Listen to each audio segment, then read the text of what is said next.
now for a few weeks. So we're starting chapter 6, which is the miracle of the feeding of 5,000. So just to recap, kind of last week, kind of set it up that Jesus was calling these witnesses to confirm that his claim that he is the Son of God and he has the same power as God is true. He called, quote unquote, called John the Baptist. He called God's word, and then he called Moses' words in Torah. So we can pick up, and I'll read the first 15 verses, the miracle of the feeding of 5,000. After this, Jesus went away to the other side of the Sea of Galilee, which is the Sea of Tiberias, and a large crowd was following him, because they saw the signs that he was doing on the sick. Jesus went up on the mountain, and there he sat down with his disciples. Now the Passover, the feast of the Jews, was at hand. Lifting up his eyes then, and seeing that a large crowd was coming towards him, Jesus said to Philip, "Where are you to buy bread, so that these people may eat?" He said this to test him, for he himself knew what he would do. Philip answered him, 200 denarii worth of bread would not be enough for each of them to have a little. One of his disciples, Andrew, Simon Peter's brother, said to him, "There's a boy here who has 5 barley loaves and 2 fish, but what are these for so many?" Jesus said, "Have the people sit down." Now there was much grass in the place, so the men sat down, about 5,000 in number. Jesus then took the loaves, and when he had given thanks, he distributed them to those who were seated. So also the fish, as much as they wanted.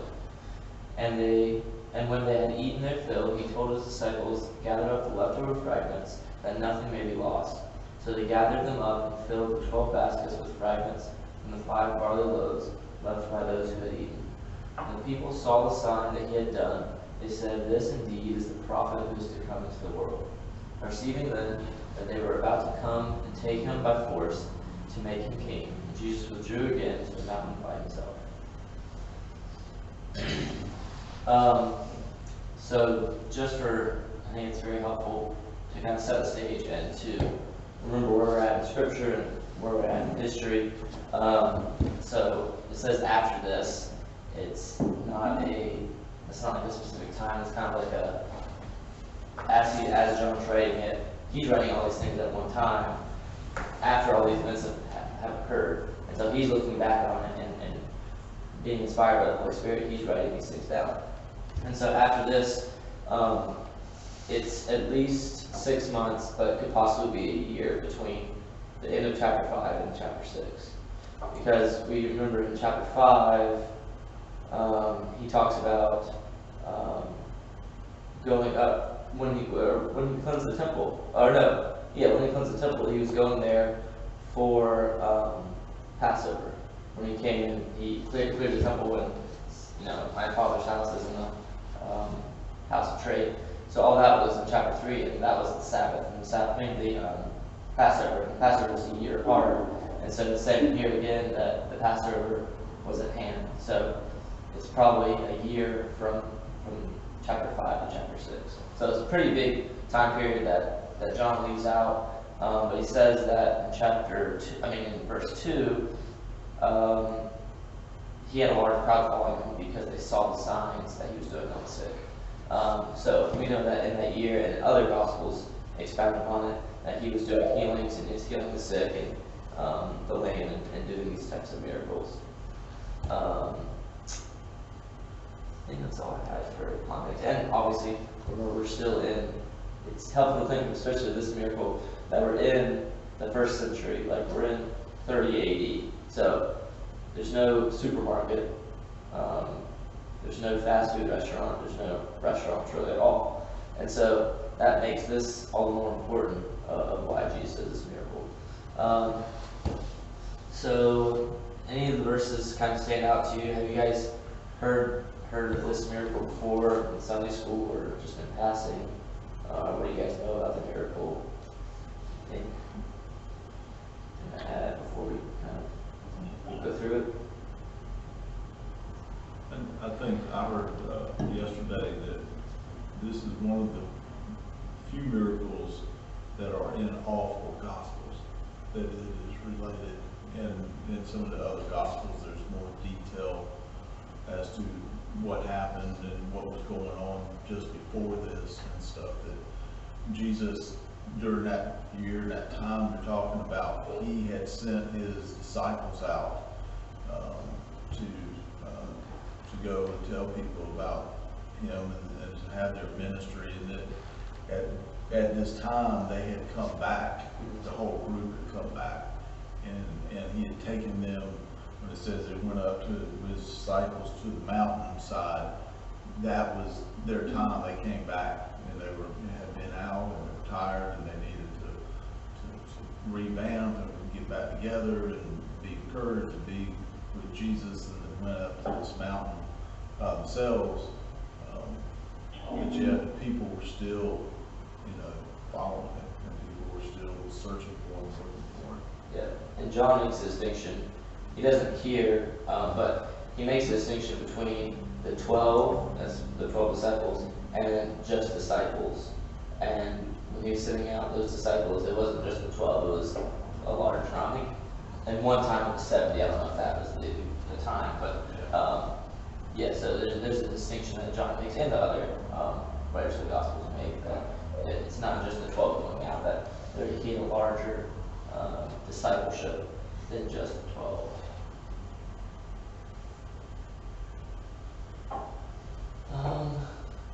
So I guess we can pick up in verse 2. And a large crowd was following him because they saw the signs that he was doing on the sick. Jesus went up to the mountain, and there he sat down with his disciples.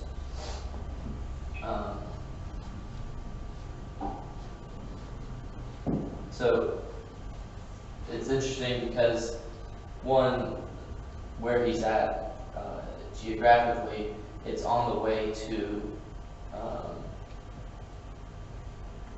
Jerusalem, and it's on the way to the temple where people would be coming for the Passover.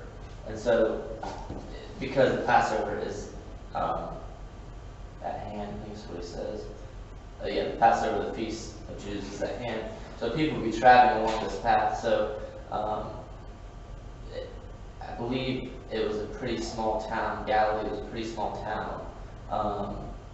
And so there wouldn't be a whole lot of people. There wouldn't be a whole lot of buildings. It's not like a metropolitan area. And so these people would be coming in. So it would be even adding to the number. And I'm sure they've heard of Jesus. So they would be also interested. But I think it's interesting that they are saying that John notes that they were following him because of signs that he was doing. What do you guys think about that verse? A large crowd was following him because of the signs that he was doing on the sick.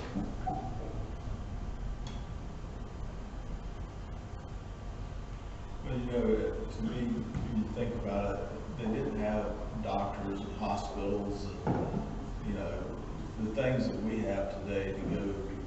I mean, they didn't even have diagnosis of what was going on, and people, except for maybe something that was broken, they would know kind of what was going on. But medically, people, so this was the only source of help people had.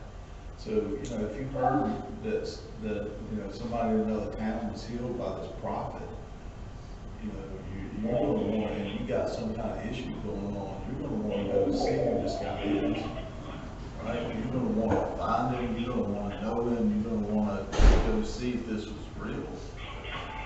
What do you think?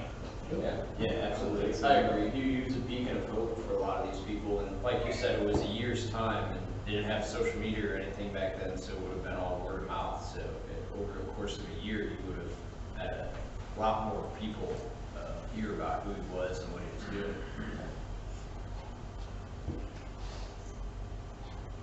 Yeah, I think it's interesting that John doesn't say a large crowd was following him because they believed in him. Right? They were following him because they saw the signs, and that was kind of what you're saying right now. It was a miraculous thing. They didn't deny the signs. And no one, even the Pharisees, didn't deny the signs. They said, they thought that it was the devil working. But only you could be God or the devil, and they didn't. They denied that he was the Son of God. So they're like, oh, you must be the son of Satan. And so no one denies his signs, which is interesting. You kind of think what their motive is behind why are they following him. Are they following him just because it's a spectacle, right? Like it's a quote unquote like circus show that's very entertaining to see and very like pleasing to the eye to see that Jesus is healing these people is something that you obviously don't see every day. Are they following because they want to be healed? Are they following because they believe that he is the Son of God? He doesn't denote that is the case. He just says that they follow him because they saw the signs he was doing on the sick. So that's kind of convicting to me because,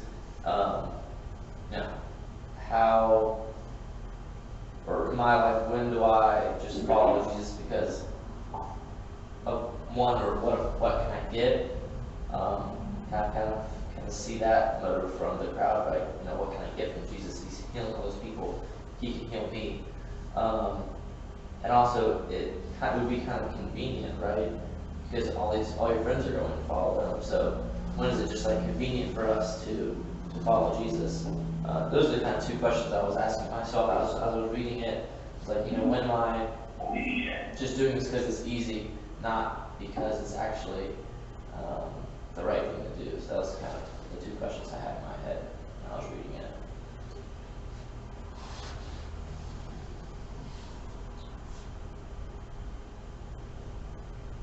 So we kind of get into the miracle here. So verse 5, lifting up his eyes, then seeing a large crowd was coming towards him, Jesus said to Philip, where are we to buy bread so that these people may eat? So why do we think that Jesus asked this question?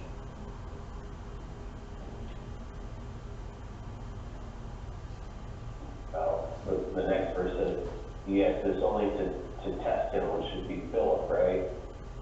Or he already had in mind what he was going to do, but I had to chuckle when I read that, or smile when I saw that verse, because like you pointed out, Ben, there's no 7-Elevens or any kind of restaurants anywhere nearby, so he's setting the stage for what he's about to do.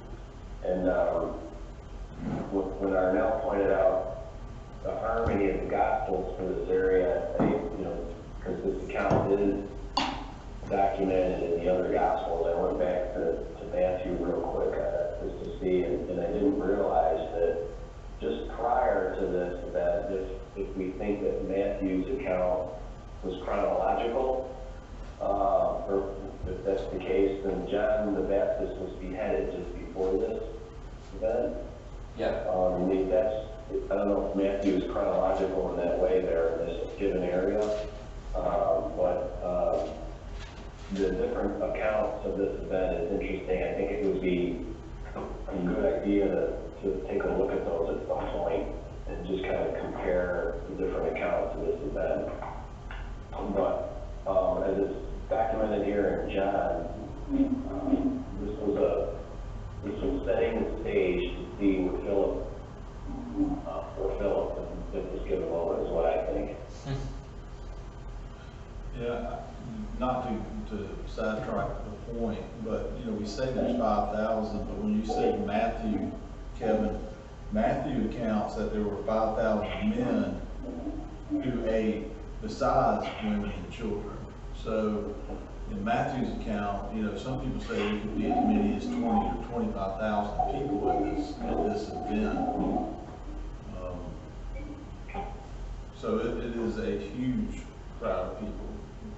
It's not just the 5,000 that he's talking to Philip about.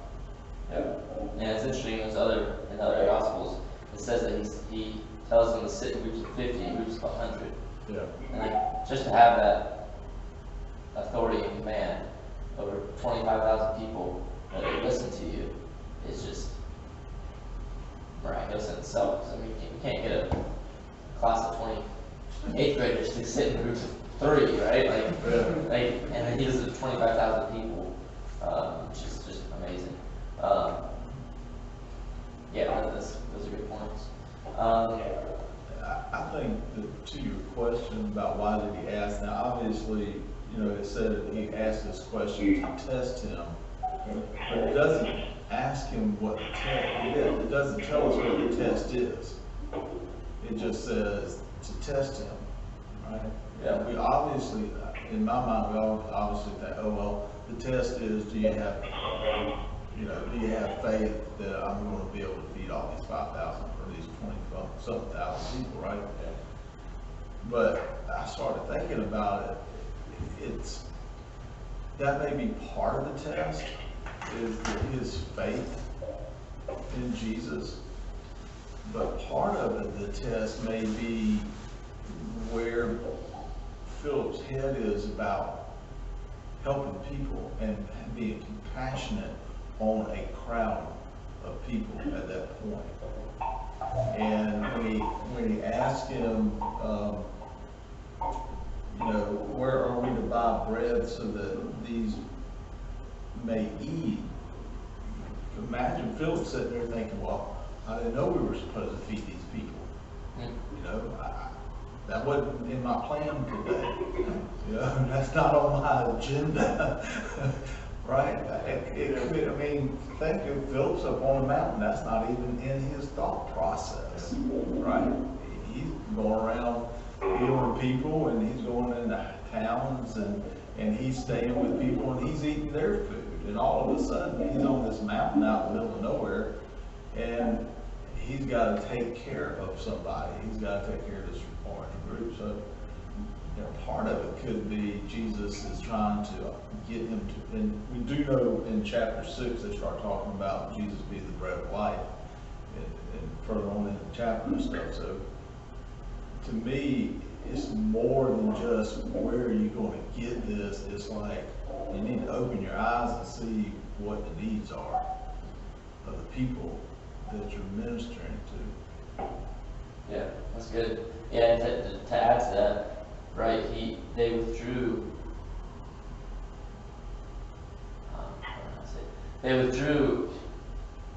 right, away from the crowds to start with, and there was supposed to be a time of Jesus and the disciples coming back, and regathering and kind of, resting, because it went to not a desert place because there's grass, but a deserted place, a place that doesn't have anything, because they wanted to be away, they wanted to have that time away, and all these people follow them. So it's not like they can just walk over to, and they did have markets, but they can't just walk over to, there's no market near them. It's kind of the point, right? And also, it's interesting because they didn't have refrigerators, right? They would make their food every day. So they would make their bread in the morning, or start making it like midday, so they have something to eat for the night. And so if they're all there with Jesus, no one's making food for dinner. Does that make sense? When they leave after Jesus' teaching, when they leave, they're going to go home and they're going to be hungry because they don't have anything to eat. It takes hours to make bread. Like, you have to let it rise, you have to bake it, yada yada. Like, they're going to go home, they're going to be hungry, there's going to be nothing left for them to eat. And so, yeah, I think it's definitely a turning of compassion, Jesus showing compassion on them for their physical needs as well as spiritual. Just as you're saying, kind of changing Philip's mindset from, not thinking as people as more of a burden than a people to receive a blessing. So here's something that I was just thinking about. When we're faced with any kind of challenge outside of this particular context here, what's the first thing we do? Or what's the first thing you do? I mean, that's a convicting thought for myself. And then, in this particular context, Philip answered him, it would take more than a half year's wages to buy enough bread for each one to have a bite. So he's already thinking about the earthly concept of how these people are going to get fed. And, Andrew, he's like, well, here's a boy with 5 small barley loaves and 2 small fish, but how far will that go among so many? So they're all looking at the physical solution in their front eyes rather than the spiritual. No one said, let's pray or let's be prayerful about this. So, this same event could be applied to myself, where when I'm faced with a challenge that's way beyond, the first thing I try to do is use physical things to fix it, rather than to go to Him, where He can do all things. Yeah, that's really good. Yeah, because I think you can kind of see it in Philip's statement, right? I think the 2 things that I do when I'm faced with what seems to be an impossible situation is I doubt and then I take it into my own hands. I doubt that, this can happen, and then I'm like, okay, well, I know it can't happen, so I'm going to make it happen the way that my limited mind can make it happen. That's what Philip's saying. His doubt is, where we buy bread. What did he say? We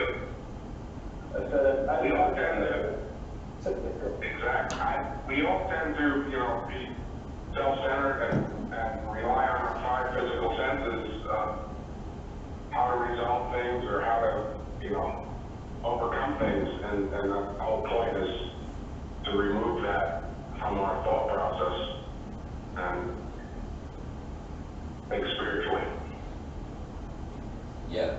I think, obviously, in the next verse, Jesus knew what He was going to do, but also at the same time, Jesus made an impossible statement, right? Like, Jesus knew that it's impossible to buy this much bread, because there's not going to be no one's obviously, like I said, everyone's there. They've been with Him all day, following Him, and so He knows that there's not going to be anywhere that's going to produce enough bread. There's not a factory of bread making.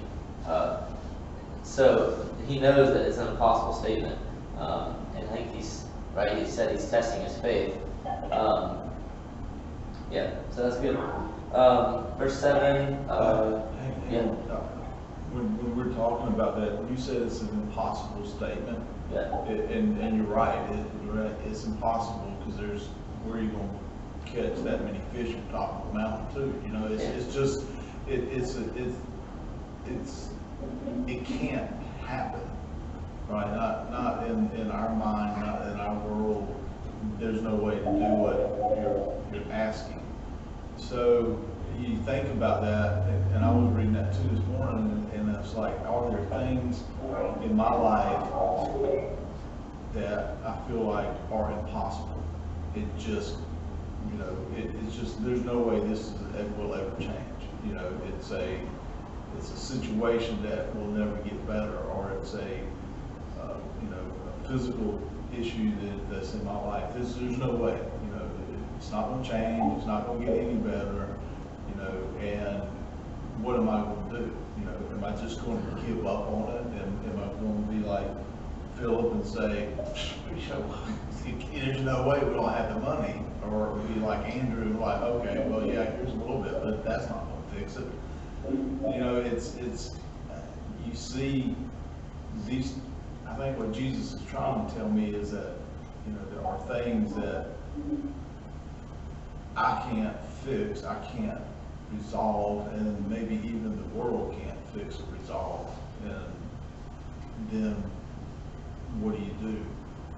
And I think we see what ends up happening through this, but that's really the lesson for me, is that there's times in my life I can't fix whatever the problem is, I can't resolve it, I can't overcome the sin, I can't overcome whatever the situation is without the power of Christ to make it happen. Yeah.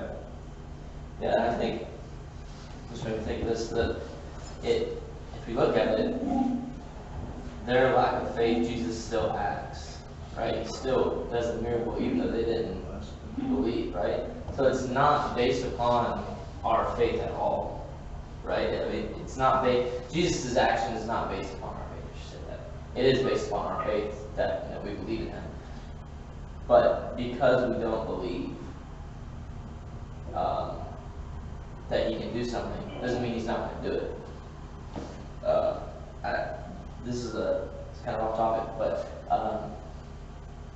one of my professors in college, he was saying that, speaking of Passover, right, it's when they put the blood of the lamb on the outside of the doorpost during the 10th plague, when the angel of the Lord was going to come down and kill the firstborn. And he said that, if you put the blood on that post to your door, then the angel will skip over your house, right?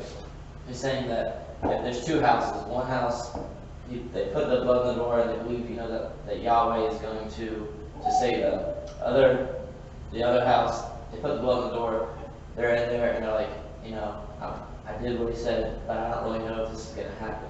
The angel skips over both their houses because they sees the blood. It doesn't matter that one of them was doubting at the moment. It's not based upon that. It's based upon the blood, which is obviously going to be Jesus. So it's interesting. Just kind of made me think about that. So verse 8, we kind of talked about already, but one of the disciples, Andrew, Simon Peter's brother, said to him, "There's a boy here who has 5 barley loaves and 2 fish, but what are these for so many?" Jesus said, "Have the people sit down." Now there was much grass in the place, the men sat down, about 5,000 in number. Jesus took the loaves, and when he had given thanks, he distributed them to all those who were seated, so also the fish, as much as they wanted.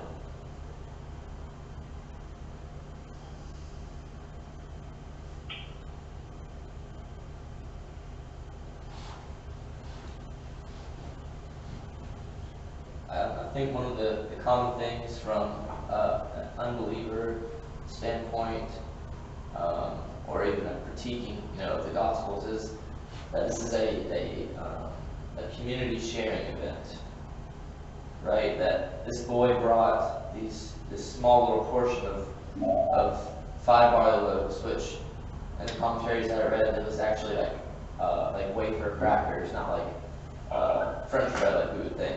Right? It's like it's like a school lunch pretty much.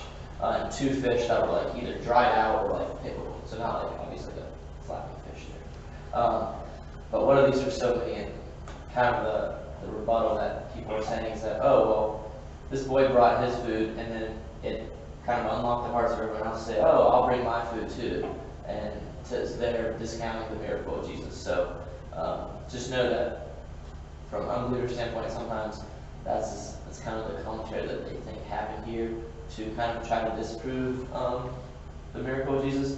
But we also know that's not true, because the previous verse is saying that there's no way they could feed as many people with even 200 days' wages. So, let's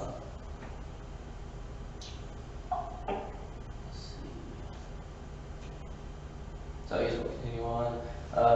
Jesus then took the loaves, and when he had given thanks, he distributed them to all those who were seated. So also the fish, as much as they wanted. And when they had eaten their fill, he told his disciples to gather up the leftover fragments, and nothing may be lost. So he gathered them up and filled the 12 baskets with the fragments of 5 barley loaves, and left those who had eaten. When the people saw the sign that he had done, they said, "This indeed is the prophet who is to come into the world." I was sitting there the other day reading this, and I read through it, and I get to the point where he prayed, he sent out, he gave out food, and then they took up the baskets and left. But you got to think about how long would it take to feed 25,000 people? It's just to distribute the food out, and then, and I'm sitting here trying to visualize, did it just, Jesus prayed and there was just this pile of fish that just popped out of, just showed up out of nowhere? I mean, it's a miracle I heard a guy talking about daily, a miracle of creation, just like the miracle of creating the world and everything. The fish was created out of nothing, the crackers and loaves were just created out of thin air. and you had to have enough for 25,000 people to be full and then take up baskets. How big of a pile of crackers and fish? Because obviously, I can't imagine Jesus praying and then start handing it out. They just kept doing like this. It would take forever handing it out. So it had to have just appeared, you know, or did it appear in the piles of hundreds or, you know, you see what I'm saying? It's incredible, and you know, and I think if you look at it from my own personal life, it's like Jesus does incredible things out of nothing in ways that you would never expect. And that's what I see here. It's like he's doing this incredible miracle in such a way nobody would ever expect. And it was just, when you're sitting there thinking about it, I can't imagine what it was like to actually see all that going on.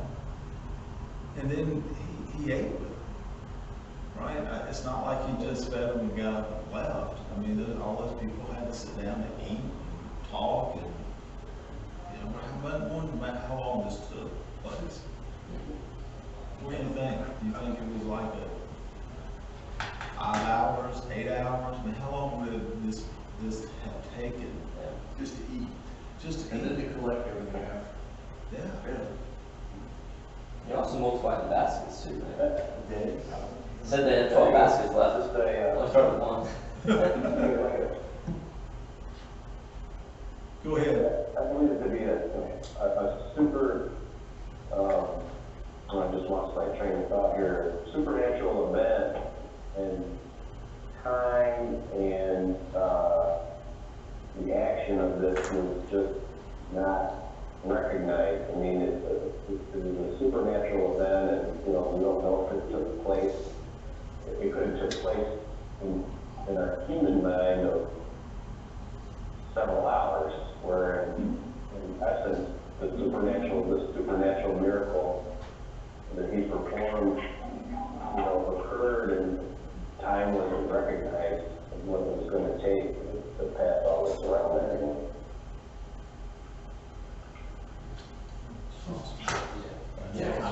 I don't think there's a good earthly answer for it.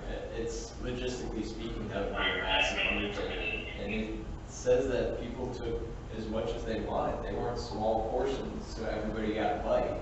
It was plentiful, and then they took back the extra and said not to waste any of it. So that's very powerful to see that everybody got more than what they needed, and not to waste it. They were going to use the excess. So what is their response, the people's response? Or I should say, without looking at what John tells us, what do you think their response would be? We have to be amazed at what happened. Yeah. Yeah, I can't expect anything less. I couldn't imagine being there and not being amazed or surprised in some way that you're witnessing what's unfolding here. Yeah, I mean, you would know walking up there that yourself and the others around you weren't carrying food.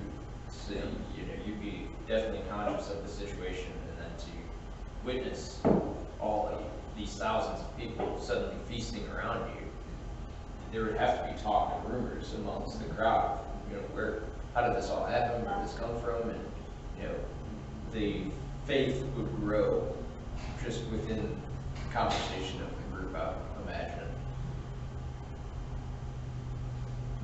It's interesting. I keep coming back to nothing like this had probably ever happened in history. In this people's mind or this time that many people could be fed.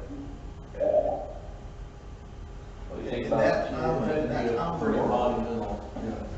you think about Moses in the wilderness and manna, right? That came supernaturally every morning, right? And then when they got tired of bread, it was quail. birds that came.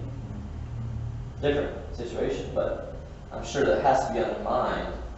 You know, right during Passover. Passover is right before the wilderness, so I'm sure they're kind of making those connections. I would think. Yeah, I would think they would have to. Yeah, I kind of think about number. Let's say there's 20,000 people. Number 18,906 back there in the back. Like he doesn't know what's happening. Like, he doesn't see this conversation with Jesus and Andrew and this little boy, right? He doesn't see any of that. And then next thing he knows is like he's receiving bread and fish. He's like, who brought this? And then he looks like, oh wait, everyone's eating. Like, how is this possible, right? I don't know. It says Jesus, he distributed them to those who were seated. The form of that distribution, I don't know. Maybe the other Gospels explain it a little better. But John puts in the exact details that he wants so that we may believe, right? In John 18. He writes these things that we may believe. So, verse 14, this is what John gives us, their response. When the people saw the sign that he had done, they said, "This indeed, the prophet who is to come into the world." Right, so that's back in Deuteronomy 18, when God's speaking, he says that I'm going to raise up a prophet like you, speaking of Moses. And that they knew that there was going to be a prophet that was going to come into the world as be even more than Moses was. And Moses, is the George Washington, Abraham Lincoln of the Jewish culture, right? He wrote the Torah. So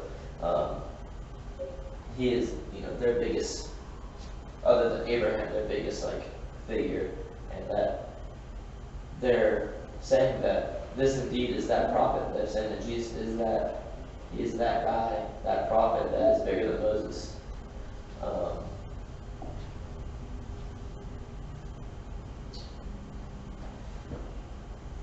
But my question is,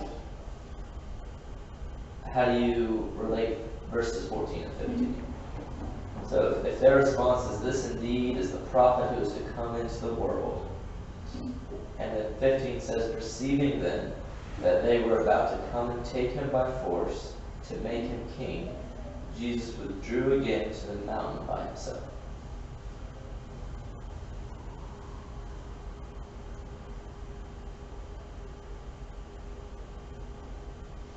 Well, I've heard several different thoughts on this recently because I've been studying, listening to other sermons and stuff about it. And one of the things one person was saying is that, from our own personal side of it, is that,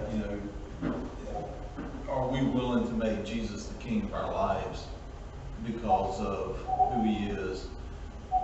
That he is the Messiah, he is the Son of God, he is the one that can feed us and meet our, not only he meets our physical needs, but all our emotional and spiritual needs as well. And do we have that mindset of, hey, he is going to be the ruler of the kingdom of my life?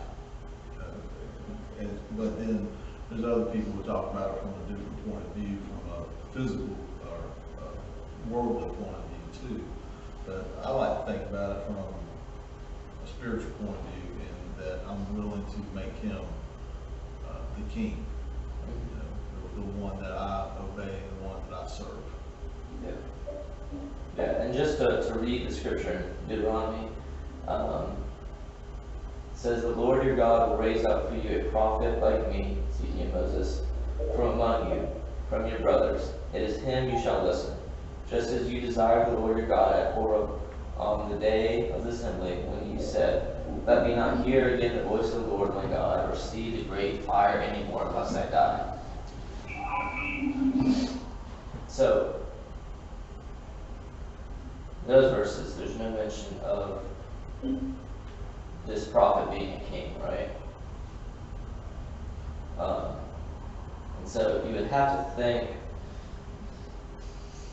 that for them to make that connection from 14, that he's a prophet that comes into the world, who you shall listen to, as it says in Deuteronomy, verses 15, where they say that he is going to be king, that they're going to forcefully take him and make him king. There has to be some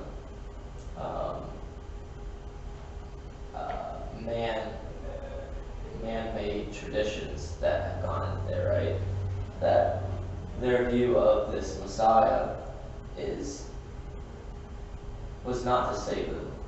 It was to save them from X, whether it be the Romans, the Egyptians, the Assyrians, whoever it is, that their Messiah was going to deliver them from this people, because as Jews, we don't need saving. We are already God's people. Why do we need a Messiah, someone to save us? We're already God chosen people. We need him just to deliver us from fill in the blank. And that's kind of where their worldview was taken over, right? That they believe in the God that they created. They don't believe in the God that Jesus is speaking about and that Jesus is representing. And I think it's also important that Jesus performed this sign knowing that these people would misinterpret and would misunderstand him. That he didn't say, well, I already know that they're going to misunderstand me, so I'm just not going to do the sign at all. He does the sign because he knows that from this point in history, even if one person believes, it was worth it, right? And that their unbelief is on them. It's not on Jesus for performing the sign. It's not Jesus' fault for them believing. It's their fault for misinterpreting the scriptures, right? And the same thing for us. It's not our pastor's fault or our parents' fault or anyone's fault that we don't believe, or it took us so long to believe. It's our fault because we had a hard heart and we weren't open and wanting and willing to come into a relationship with Christ, because he has provided an opportunity for us.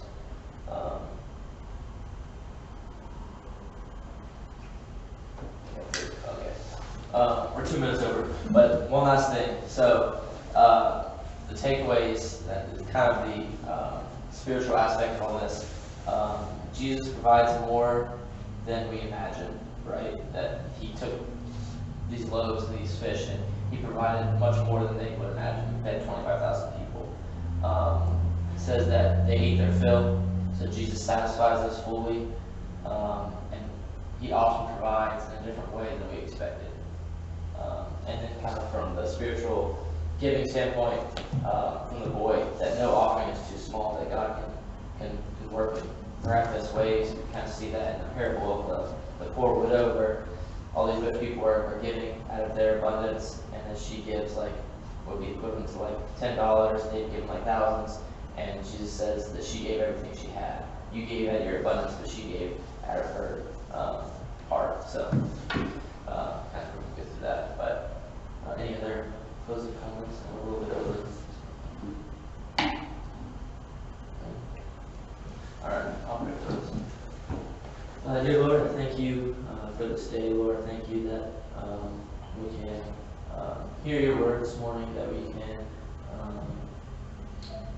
hear from John and hear about how your son is able to create something from nothing, to do the impossible. Pray that you would just allow us to trust in you and have faith in you in these impossible moments, knowing that you are more than able to accomplish the impossible, and you're also more than willing to. I pray that you would